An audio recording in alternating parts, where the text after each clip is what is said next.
Great. So this is my other picture here, and I don't know if I'm going to show you any other ones, but right now I am going to do the talking. But this is an image of me outside our back steps with some of our chickens, and it has been my joy since 1985 to wake up every morning to one or more, and of course in the last 27 years more, rescue chickens.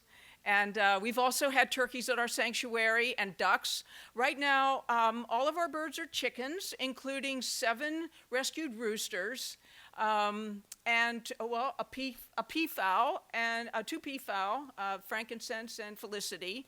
And all of our chickens have names, and it's just wonderful to hear the roosters crow in the morning. And it's just wonderful to be able to give them a home that includes trees and bushes and, as much as possible, the things that chickens love to be around and love to have as part of their environment. In 2014, in May, I was saying to one of our sanctuary assistants who helps doing a lot of the building and repairing and whatnot, wouldn't it just be great if this whole fenced area could be completely predator-proofed so that it would be all open, but it would all be safe from raccoons and foxes and, whatever type of animal preys on chickens, which there are quite a lot, actually. If you live in rural areas, you know that. Wayne, my friend, a builder, said, we can do that. And I said, well, really? Because I was sort of saying it as just a rhetorical wish, and that was in May, and at the beginning of September, we had our entire sanctuary. It's a beautiful outdoor aviary with its own individual houses inside, and it's just a wonderful place. We were able to keep all the trees and all the bushes inside, and it was really quite a feat, which I can't even explain how it was done. But it was done, and it's just a great place for our birds to be. So it's a joy to be around the birds and to be what I have been for the past 27 plus years, to try to be the best advocate for them that I can possibly be. So, and of course they are their own advocates. Some of you may be aware of the fact that a few years ago, we had a campaign against Ira Glass on This American Life, PBS, against his annual poultry slam that he put on every year between Thanksgiving and Christmas, where he'd have like a group of voices of farmers and people who basically exploit chickens, turkeys, and ducks, making fun of them and ridiculing them.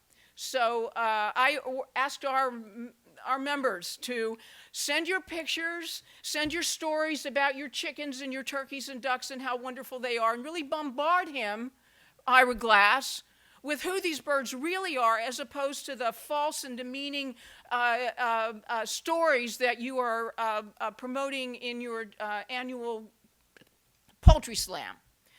So I finally got a call from Ira Glass's producer saying, well, we would like to add your voice to the voices on this year's show. And I'm like, I'm going to be the voice in the middle of all the, all the crap. And so my response was, well, I will be glad to be part of the show in that capacity on the provision that Ira Glass come to our sanctuary and meet our birds. He has to actually come to our sanctuary and meet the birds who he has been facilitating the ridicule and demeaning of for the past several years on his Poultry Slam show. So sure enough, we arranged one Saturday around noon. Ira Glass appeared at our door, and he met our chickens and saw how innocent they are and how they sunbathe and they dust bathe and they're just cheerful souls who love the earth and love the sun and love to run around and be with each other, and there they are, earthy beings, earthy souls, if any ever were. And of course, I spoke to him at great length. Also, I make my passionate arguments, as we had been making for the past year or so. And it was just a couple of years later when he told millions of people on the David Letterman show how he had thought at first that this woman, Karen Davis, was ridiculous for trying to reduce the Armageddon of chicken massacre, and how when he finally did take up the challenge to come to our sanctuary and meet our birds, how he says, well, David Letterman says, so did it have an effect on you? Did you change? Are you vegetarian now? He said, well, yeah, I did become vegetarian. He said it was because I met the chickens. He said, I saw some were shy and some were this and some were that. So, I mean, that was wonderful. And one of the wonderful things about that story that I love to tell, and it's all on our website, the whole interview with David Letterman, is that we often in our movement think that we're not reaching people. We're out there on the street leafleting, we're talking to people, we're tabling at various events, and we often don't know when the person walks away whether we've reached them, because often they don't give us any feedback in particular that we can, necessarily assess accurately. Although often we do get feedback, for better or worse. But the thing is, you never know what the effect of your advocacy is going to be on somebody. Maybe not right away, but maybe there will be some accumulation of input into the mind of that person. They talk to you and they kind of, well, yeah, maybe, maybe not. Then they hear something about a salmonella outbreak in chickens, or they hear something else, or they learn about how horribly the hens are living in the battery cages. And these images and this information begins to accumulate in their mind to become an awareness. So the story of Ira Glass is a kind of iconic story to say, when Ira Glass left our house that day, I had no idea what exactly the effect of it all was. I made my pitch, the chickens were their best ambassadors, and after that, it's up to Ira. And he came through. So we never want to ever approach anybody with as a foregone conclusion, like they're never going to care. That's one of the biggest mistakes we can ever make, is to assume that somebody is not going to care. Sometimes, in my experience, some people who acted at first, like when I was wearing my stick up for chickens button, and they're kind of sort of in a sour way almost saying, what's that mean? Pretty soon they're telling you about a rooster they loved when they were growing up, and you just want to open doors. You want to bring out in people things that they might have even forgotten that they cared about. So this is our challenge, and we never can be assumed that somebody is a hopeless case. As I was saying yesterday at a presentation I gave to the Direct Action for Animal, Direct Action Everywhere group, we never, for example, want to tell people, to have in our minds the idea that people over 25 are unreachable, unteachable, and disposable, basically. We should never, ever treat any segment of the population as uneducatable, because that is a negative self-fulfilling prophecy. We end up creating the failure through that very attitude, and that attitude carries into how we talk to people. So we have to be upbeat and positive at the same time that we maintain the absolute urgency of the situation that we have chosen and are really privileged to address and to advocate for, and the birds and the other animals that we are speaking for. We can never assume that somebody is a hopeless case. We have to assume that that there's something in them that we can reach and go forward with that hope and that determination. So, okay, my talk today, farmed animal activism as verbal disruption and the dilemma of sitting at the table or shunning the table. So there are really two parts to my presentation, and they're connected. I will discuss how animal advocates can verbally disrupt conventional views of farmed animals and food with words that jolt people into consciousness. Like the difference between eating a chicken wing and eating a chicken's wing. There are so many ways that we can get people to look at a situation they take for granted from a whole different perspective. And sometimes just tweaking a word or two can do that. We want to be very conscious of the language that we use when we're talking to people on behalf of animals, animal rights, and going vegan. We are trying to make other people conscious of what they're doing, of who these animals are, of what their choices are, of the urgency of the need to translate our compassionate feelings into compassionate action for animals, for the earth, for our own well-being, including our physical health, but our mental and spiritual health. So we ourselves have to be as conscious and work on our own consciousness of what we're doing, why we're choosing the strategies, the language, the tactics that we use to engage people, to get people to know, to care, and to change. It isn't a lot of us have thought in the past, or you would hear people say in the movement, if only people just knew the facts, they would change. And then we see, well, a lot of times people hear the facts, but they don't change. They say, well, that's really sad, I'm sorry about it. But they don't change. Or maybe they don't change right away, maybe they change later. But that's really what we're trying to get people to do, to know or to understand, to care about what they learn, and to translate that caring into positive, productive change for the animals.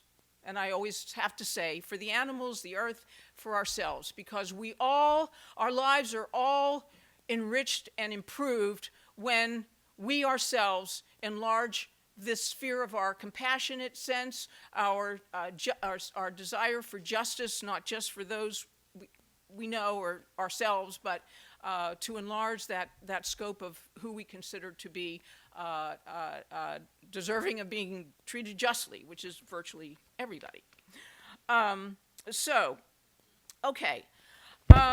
Speaking of the language here, as I said, there's a vast difference in how we look at food when we think of a chicken's leg versus a chicken leg, or a chicken wing versus a chicken's wing. So we can just by saying somebody says, oh, I just love chicken wings. Well, oh, you like to eat chicken's wings? Well, even if they don't it's like, inside it's like I hadn't thought of it that way. So maybe you can enlarge on that point. One of the big problems, as we've already heard today, and that we're all, I think, pretty aware of, is the language that we have, the language tools that we have to work with when we're talking about other animals. We are stuck, as Lisa pointed out, with clumsy language. Non-human animals. Well, we hate to frame animals as who they're not. That's not an affirmative term for them. Animals other than humans. The individual members of other species. Again, it's one of the problems that we have to try to solve as best we can. And again, we want to make the animals visible for people. We want to use language that brings the animals, their faces, into the consciousness of people. It's not about, instead of food, let's look at the face here. Let's see the face in the food. Let's do that. Let's try to get people to see the face in the food. And of course, Sandra Higgins is doing that really brilliantly. And, not only showing the faces, but putting them in people's faces. And, that's what we need. And all done in such a show of profound compassion and caring. It's just splendid, really. So, but we can all in our own way do exactly that, and so we should. So particularly when we talk, or maybe particularly, but when we try to, when we are farmed animal advocates, the language that we have, speaking of farmed animals, farm animal the vocabulary of animal farming, animal agribusiness, not only depersonalizes the animals, but even de-animalizes animals. So we have words in what I call farm speak that we're stuck with. Little baby chickens, 6 weeks and younger, baby chickens. Chickens are the largest number of abused land animals on the planet. And I'm talking specifically here about the chickens who are raised for their flesh, for meat. They're the 9 out of 10 billion land animals that we hear about. And what are they called? They're called, the industry calls them broilers. Broilers. What an ugly word, you know? It's just such an ugly word. So that's the word. Layers, L-A-Y-E-R-S, to refer to egg-laying hens, layers. Livestock. What an ugly word. I mean, livestock, okay? You're talking about live stock, you know, wealth. Your stock, like the stock market, except this is livestock. So the idea, the concept of livestock is based upon the property you own, and the extent of the wealthiness of the property you own. So these are livestock. Well, nobody has to hear the word livestock without realizing that that is a term that completely dissociates and disconnects us from the actual beings who are categorized in such a way as livestock. Cattle. You know, how do you get people to care about, just thinking of the language, of the cattle? Cattle, again, means wealth. It refers to human beings and the amount of wealth they have in the form of livestock. So when you hear the word cattle, how do you get people to feel the life of a cow when we're using the word cattle to refer to them in the plural? Steers. How do you get people to care about a steer? What is a steer? A lot of people don't even know what is a steer compared to a bull, you know? But the word is, of course, a steer is a castrated bull, just like a gelding is a castrated horse, a male horse. So these are terms, these are anthropomorphized terms that label the animals and make them disappear. They disappear in the anthropomorphized language that is used to represent them as property and as of our making. Veal. They're veal, a baby calf. Swine. That's the language that industry uses for pigs. Swine and, well, pigs, swine and hogs, okay, but swine is used a lot. Poultry. You know, when I started United Poultry Concerns, it was a big deal. It took several months for me to finally decide on that title, United Poultry Concerns. And of course, one reason I chose that term back in the late 1980s was because I wanted to do some research that would not necessarily give away who we were. I wanted to sound corporate and almost anonymous, and I got quite a lot of information back in those days, especially when we were just getting started, directly from the egg industry and the turkey and chicken meat industry and so on, because they thought United Poultry Concerns, that sounds like us, you know. So, but then I've also had people say in our movement, why don't you change the name, because poultry is such a, you know, it's industry name. So, and I understand what they're saying.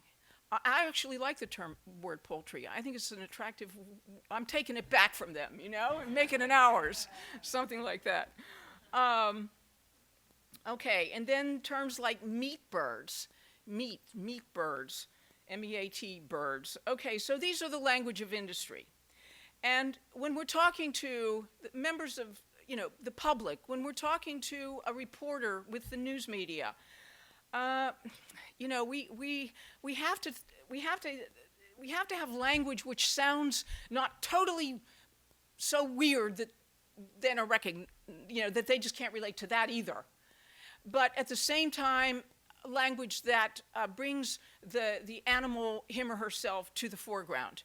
And we're not just talking in the platitudes and the cliches that make them disappear into just the conventions. Terms like a dairy cow, the word dairy cow, very problematic. Egg-laying hens. Okay, now, again, there's so much to be said here, but okay, first of all, I would say this. As much as possible when we're talking about animals who are farmed, we like to say farmed animals in many cases instead of farm animals.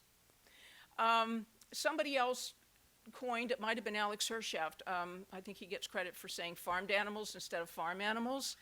But the idea of farmed animals is that they are farmed. This is not who they are, this is how they're used, or this is how they're abused. Okay, this is not who they are intrinsically. We, at the very least, never want to talk about, and I've heard people in our movement talk this way, partly because they want to bond with a reporter or because they just haven't thought it through enough, so they'll start talking about broilers. Or they'll start talking about layers or something.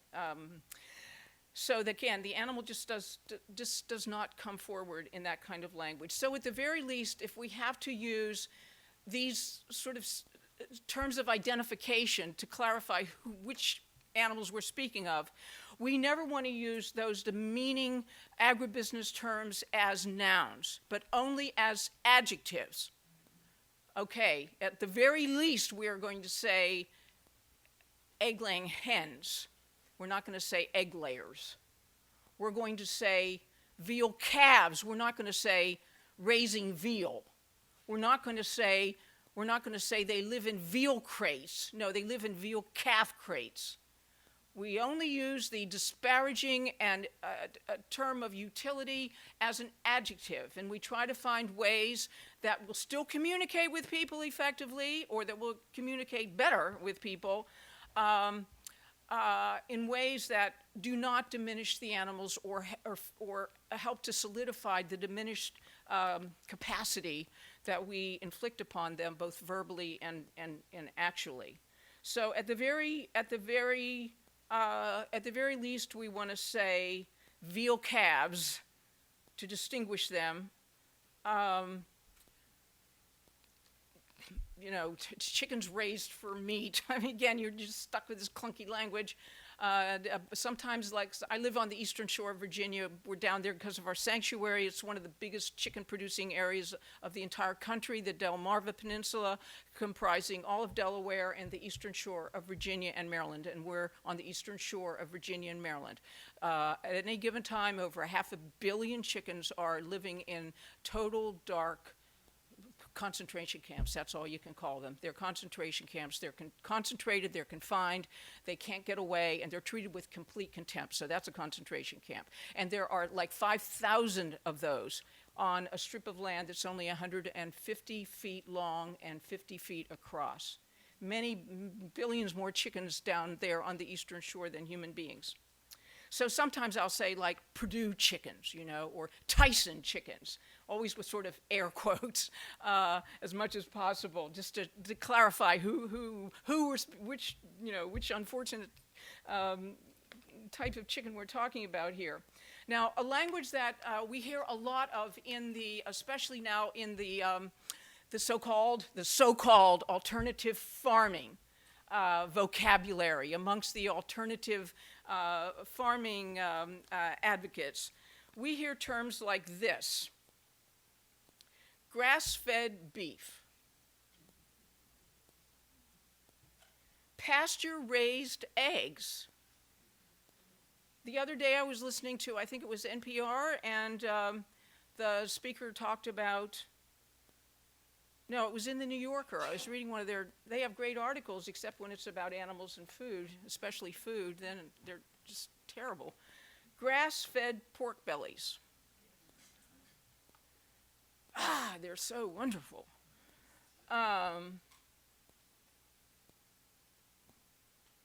Okay. There's a difference between pasture-raised chicken and pasture-raised chickens as far as what that evokes in the mind of somebody. So we have to make it clear to people that you do not raise beef. I mean, in our own movement, I hear this terrible vocabulary used a lot. And again, I think part of it is unconsciousness, and in some cases, I think it's intentional, so that they feel like they sound like, you know, like industry, and it's a sort of almost a machismo to it that I find completely unacceptable. You do not raise eggs, you raise chickens. So you have to disrupt that language. You know, you can't let people get away with talking about, oh, I only eat grass-fed beef. You mean you eat cows who are raised mainly on grass instead of feedlots? Oh, yeah, okay, I guess so. Because what could be more demeaning than to characterize animals as who they are when they're dead, or strictly and only in their capacity as being a product? So we have to disrupt that language. We cannot let reporters, journalists, or anybody else we're talking to talk about, oh, I eat only pasture-raised eggs or pasture-raised pork. Oh, you mean you eat pigs who have some amount of ability to roam around? I mean, just, again, try to get them to see the animal and try to get them to think about the language they're using and how absurd that is, and yet it's reasonable language insofar as the farming industry, the farming community does not want to think about and does not want the public to think about these animals, as individuals. They want them to only think of a cow quickly in terms of beef, food, you know, sizzling.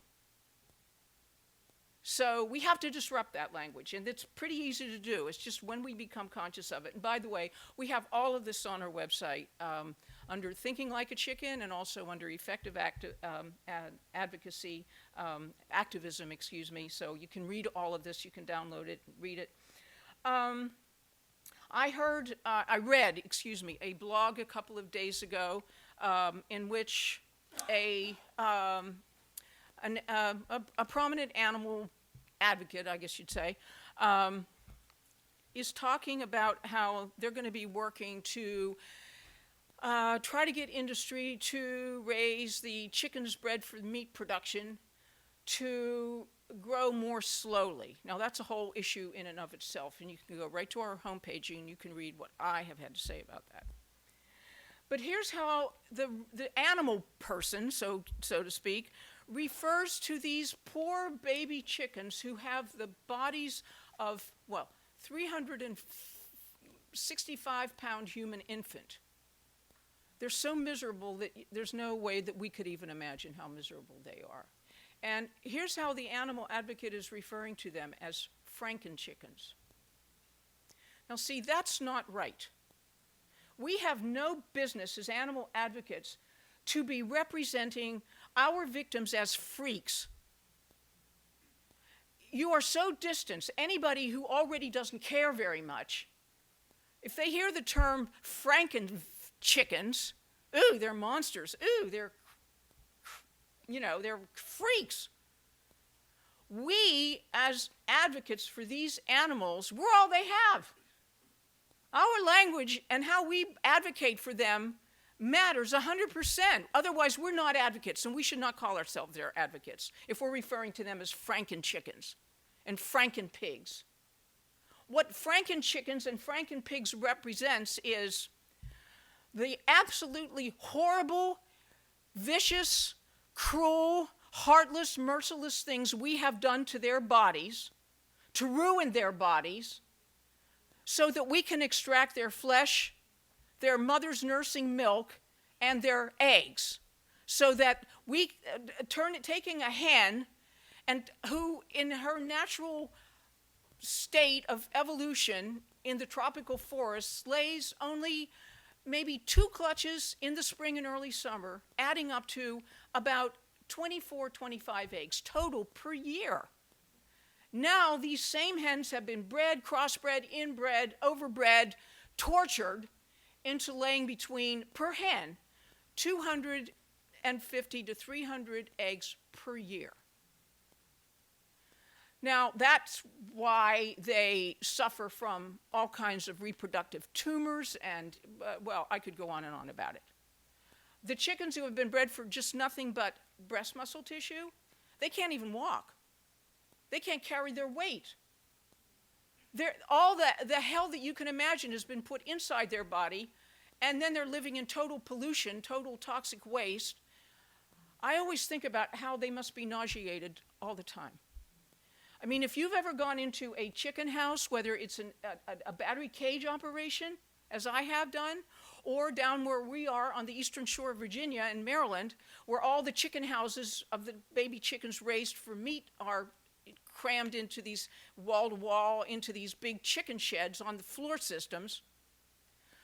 As soon as you open the doors, I mean, first of all, you feel all the burning sensation in your throat and in your eyes and in your chest of all the toxic ammonia fumes from all the accumulation of the uric acid in the chicken droppings or the turkey droppings, as the case may be, and you feel nauseated. You can't breathe in these places.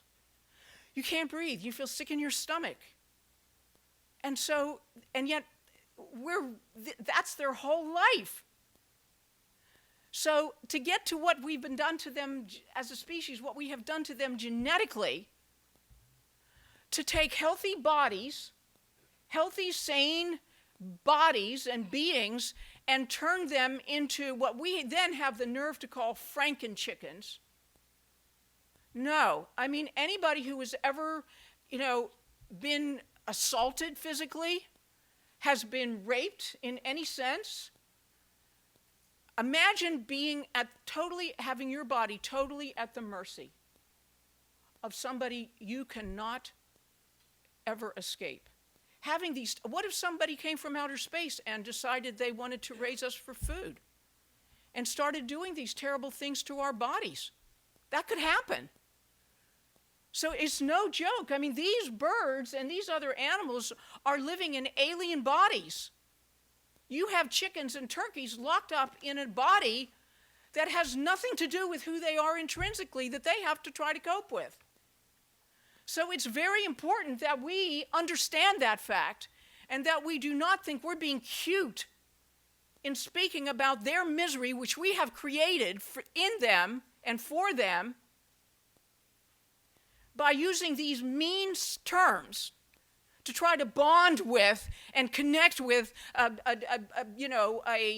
website administrator or somebody we're talking to on the street or a lobbyist. We have to think about what we're saying, and we can never speak about our victims and these precious animals in ways that feed into the idea that they're not much, that feed into the idea that they're laughable, that there's something funny about what we've done to them. So we never do that. We think about the language we use, and we think that we are here to promote respect for these birds. We are here to speak for their dignity, for their suffering, for their right, the claim they have upon us to be able to live according to their natures as much as possible. You'll hear industry say, "Oh well, these animals they cannot live naturally in the real world anymore. They've had their brains genetically removed from them through genetic engineering.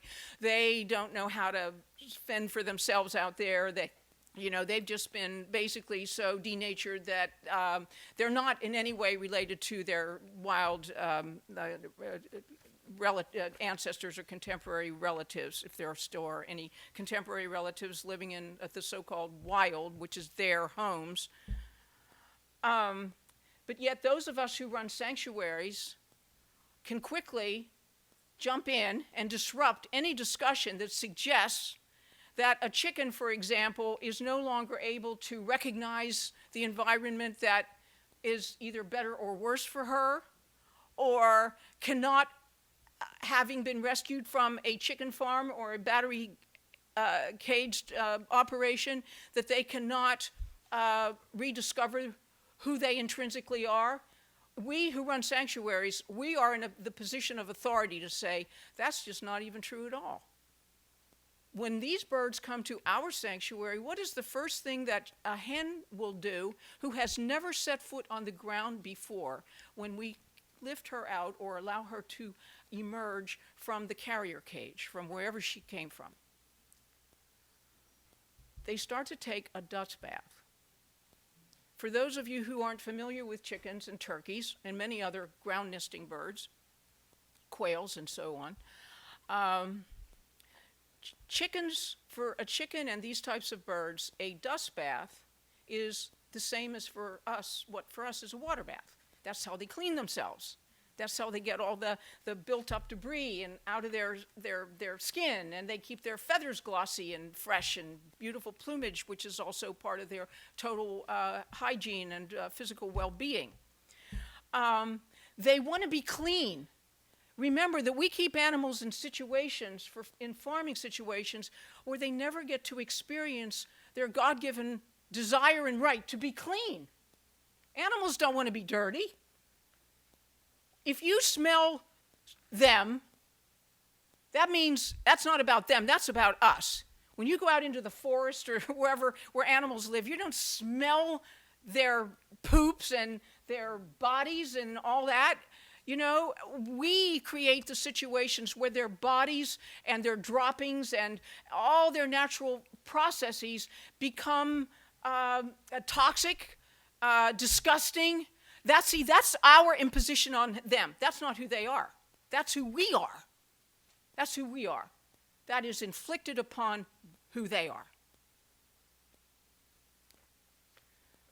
So, I've only got 10 more minutes here, so I'm going to say, again, just to say that we must be conscious of the words that we use, of the language we choose. We need to choose the language that we use. Not in a stilted, self-conscious way, but to just, practice again. So many people say, I don't know, I'm afraid to talk out there. I'm afraid to go out into the public domain and talk to people. I'm just scared I won't know what to say and everything. But remember that we all started out like that, practically. Way back in the early 80s, if you ever saw the Animals film, the great film that was made in, I think, 1982, Ingrid Newkirk is speaking in a wobbly voice. She's not the Ingrid Newkirk who she honed into being that we all know. She's sort of like trembling a little as she speaks. And Tom Reagan, who became so fiery, says, they call me an extremist. You bet I'm extreme. I'm extremely against cruelty, and I'm extremely against it all the time. But when you see him in the Animals film in the early days when he first got him, he used to like reading the paper, and so it's good to see, that we evolve into who we finally are. And we should never think, well, this is the last stage for us, because we can always, become even better. And I don't even like to hear people say, oh, well, that's just that, that conference is just going to be animal rights people there. That's just speaking to the choir. Once we get that attitude in our heads, we're done for. Because we have to keep learning. We have to keep learning new facts, developing new strategies, learning from one another. We can never feel that our own education is over. If we're going to be educators, we have to realize that we have to keep on wanting to be educated and seeking to be educated. So how many minutes do I have? 5? So, okay, real quickly here. As Hope Bohannic has pointed out and written about, it's so important that we stop saying we want to get rid of factory farming. We say we want to end animal farming. It's not just about, it's all factory farming, okay? The attitude, the whole animal business is one big seamless business. So we talk about, no, we're not just trying to end factory farming, we end animal farming. Don't support animal farming. Enlarge the picture to what it really is about. The second part of my talk here, which where we will discuss whether ethical vegans should refuse to sit where animal products are served, as is being urged by some organizations. How do we reconcile our ethical goals with our daily social demands? Well, this is an issue that we all face.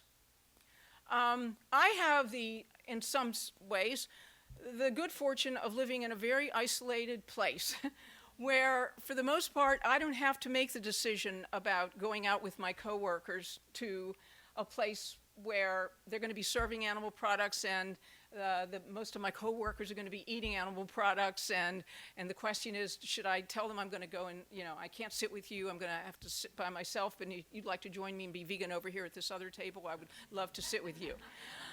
It's a really tough issue. And I'm not going to give you answers per se here, but I am going to say this. We don't want to cut ourselves off from other people. We don't want to marginalize ourselves even more than we still are. I mean, there's never been anything in the history of the world like the modern animal rights movement. I mean, now it's a movement, and hopefully it is moving, it is growing. Okay, but there's never been anything like this in the history of the world before. So we have accomplished something tremendous that is new and that is of utmost importance and that is growing.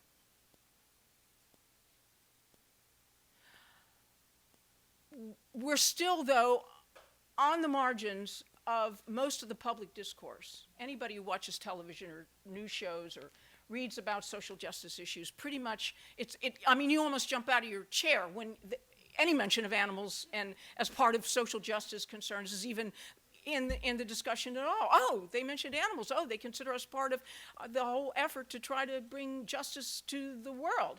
That's still not common. And our job is to help to make that common. So, see, we don't want to make it, we want to make it easy, as easy as possible for people who want to be vegan especially, to be able to make that choice. But we have to remember that many people, most people, at certain ages at least, they have families, they have jobs, they have children. They, as I've said in many forums, and it still cannot be repeated enough, I think there are people who, if they were free, there are many more people than we realize who would like to personally be vegan.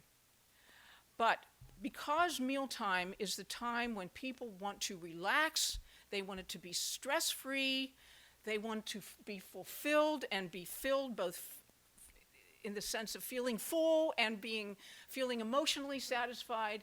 And now we're telling them that mealtime can be, and is going to likely be, a very stressful time. They're going to have to now explain why they're not serving meat anymore, why they're not serving, it just becomes a whole issue with the family. What are they going to do now when their little boy of 8 years old goes to school and he wants to be like everybody else? And is he going to be taunted in school because he's not eating animals or taking animal products to school, or he doesn't go and eat a hamburger with his friends? These are the kinds of, and what about PTA meetings? Are you going to say, well, I'm not going to go to a PTA meeting because they're serving animal products there? As we all know, one thing we can all do is to offer to bring really good food to these events. Because most people still don't have a clue of how great vegan food is and can be. They don't even know that. Our job is to help them to learn that. So I think it's important that we find ways to engage people as much as possible in every venue possible. Try to make opportunities to bring the animals and bring the wonderfulness of being vegan to people's consciousness. Help people to see this is not about asceticism. It's not about denying yourself, reducing your pleasure, but it's about an expansion of food options. All kinds of opportunities await.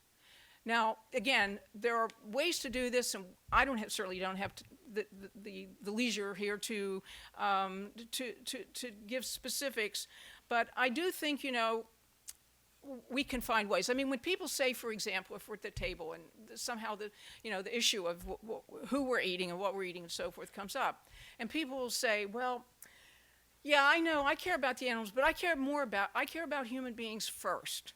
I care about human beings. Maybe after I do something, maybe after, most people are like, what are you doing for human beings? Well, okay, well, if I had time, I would do something. But here's the thing. One thing you can say when they say that is, well, I care about human beings too. And here's an example of how I care for human beings. I want to help to create a world in which no human being ever has to get up in the morning or start out at 11 o'clock at night to go work for 8 or 9 or 12 hours in a slaughterhouse. I care enough about human beings that I not only want no animal, no sheep or cow or chicken to ever be led in terror into a slaughterhouse, but I don't want a human being to have to go in there either. Because the majority of human beings would never want to work in such a place if they had a choice. And it's because we are demanding our right to eat all these animals and animal products that we, who say we care about human beings, are making it so that many, many people have to go in and do that kind of horrible work, which brings, in most cases, brings out the worst in people. Because they're in a culture of violence and suffering and cruelty. I mean, anybody who's ever been in a slaughterhouse or who has seen any of the videos that are now so readily available through all of the tremendous undercover investigations that are, out there everywhere. And think about being a little baby chicken led into all the clanking machinery and the screaming and the being grabbed and the horrible things. So you can help people to see, if you really care about people, surely you want to see a day when nobody has to go into a world like that, don't you? Because you care about people? One of the ways to talk to people is to ask them questions about what they think they believe. Find common ground. Surely you don't want somebody to suffer pain and terror, do you? Whether they're a sheep or a child, do you? What are they going to say? Yes, I do. As long as it's a sheep, I don't care. Well, but I mean, just think of ways, come up with ways. And of course, we have many ways on our website, too, and in our literature. But there are just so many ways that we can hone our discourse and our whole presentation in such a way as to help people to understand that what we are advocating for, what we are seeking and working for, is a positive thing. For animals, for them, for the planet, it is just a positive thing. And I'll conclude on this note, too, talking about, language. I increasingly do not say to people anymore, well, I stopped eating meat in 1974. I say, if the subject comes up, oh, so you don't eat meat? I say, I stopped eating animals 30 years ago. It's not, everything cannot just be about food. We've got to get the face in front of the food. So any opportunity that you can discover on your own or make use of animal-free food, say vegan, but also say animal-free. My food is animal-free. I don't mix animals in with my food. Separate food from having an animal body part in it. Just disrupt that conventional, monolithic, unthinking way that people have of viewing food. And then more things will occur to you, believe me. You'll start really coming up with ways of talking. The only way to do it is to do it. If you're going to be an advocate, the only way to be an advocate and to become better and more confident, because without confidence, there's nothing. And we heard a little bit about courage earlier. Who was it? Was it Maya Angelou or somebody? Said very famously, of all the virtues, the one that is most fundamental and foremost is courage. Because without courage, all the other virtues don't come into play. If you don't have courage first and foremost, all of the other things are just like lights hidden under a bushel. They don't come into play in the public sphere or into consciousness. So you have to have courage for what you care about. Caring isn't enough. You have to care, and you have to show. And you have to have the courage, even in those situations where, oh, your stomach is in knots, and should I give this person next to me in the plane a chicken's brochure? Because they don't act like they, especially they just had a whole conversation with the person beside them about how they loved cooking, chicken whatever it's called. But the thing is, do it. Do it. First of all, if you don't do it, you're going to hate yourself afterward. And you're going to live with that hatred and disappointment and guilt for the rest of your life. You're going to remember that you had an opportunity and you let it go. And you're going to feel guilty toward the animals who you didn't speak up for when you had a person right next to you. So no matter how you feel, fear or anxiety about the public response you're going to get, do it. Because you'll feel better about yourself. You will know that you took advantage of the situation. And again, like with Ira Glass, you never know what the outcome of that's going to be. But at least you made it possible. So that's what we have to do, is to have to make what we want possible. And if we're quiet and don't do anything, we're not making it possible. So thank you.